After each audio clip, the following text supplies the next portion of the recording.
Look Outside isn't a particularly difficult game, but that doesn't mean it's absent of challenges. There are parts of the game that are very difficult if you have bad RNG or you just don't really know what you're doing. Recently, I completely broke the game with my Super Dad Run team, so I wanted to share that in a more concise manner for anyone who's looking to just cheese the game and destroy the damage cap. Unfortunately, this method isn't going to carry you for the entire game. It kicks in about midway through, so this is mid-game to late-game cheese, and you'll have to work for it a little bit. Alright, let's get started. So this strategy revolves around the party member Joel. He can be recruited on day 2 in the teeth apartment on floor 3, directly across from your apartment. No other party members matter for this strategy, but the more the merrier. Choose anyone you want. Okay, so this is what we're trying to achieve. Joel learns an ability called Teeth Storm at level 13. Teeth Storm is the strongest ability in the game because it scales off of Joel's health. There's a lot of ways to increase Joel's health, and that's what we're going to be doing here. For any impatient gamers out there, here's the TLDR version of this. Get Joel, get to level 13, unlock Teeth Storm, collect the Patchwork Gear Set, collect the Ruby Ring, collect the Training Belt, destroy everything. Farm up rats in floor 1 using the Rat Freak. For anyone else who needs further explanation, here we go. On floor 1 of the apartment complex is a room where you need to get the Mars disc. Use the Earth disc to enter in here, you'll progress through this normally. In this room is an enemy called the Rat Freak. This guy's gimmick is that he spits out rats for the first 3 rounds of the fight. If you get Joel to attack these rats, he will devour them. They have very little health, and devour happens automatically. When Joel devours a rat, his max HP increases. This is a cheese farm. You can do this as many times as you like, as long as you run away from the battle and don't kill the Rat Freak himself. I went into detail regarding how this interaction works in the Super Dad Run, so if you want more info, go check it out. The next step is gear. The only piece of gear that's absolutely mandatory is the Training Belt, but the Patchwork Set and the Ruby Ring speed up this process so you don't have to farm the Rat Freak nearly as long. The Patchwork Set is found in the taxidermy apartment, which opens the morning of day 4. Everything in here is pretty strong early on in the game, so just run through and grab the hat, the chest piece, and the boots and give them all to Joel. They give him about 100 points of extra health.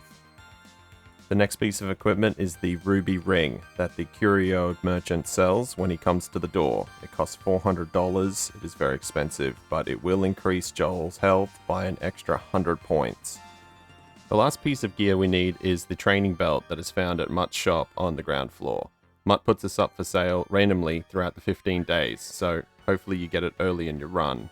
The Training Belt doubles the HP of any character you give it to. So this is where the Patchwork Set, the Ruby Ring, and the Cheese Farm really pay off. Once you've got all the gear, you need to get Joel to level 13 to unlock Teeth Storm. So I suggest going through floor 3 down to the ground floor and just killing everything that's manageable. Once you have Teeth Storm, the fun can begin. Just for reference, the strongest item in the game, the Super Explosive, does 160 damage to all enemies. So if that gives you a little bit of context of how much damage this can do, it is broken. So far the highest damage I've hit doing this is 2,997 on the last boss of the game, the Exalted 4, and he has 2,500 health. To showcase how easy this makes the game, here's Joel teeth storming the Hellcar in the fastest time possible.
Cheese man, cheese man. Who keeps saying cheese man? Cheese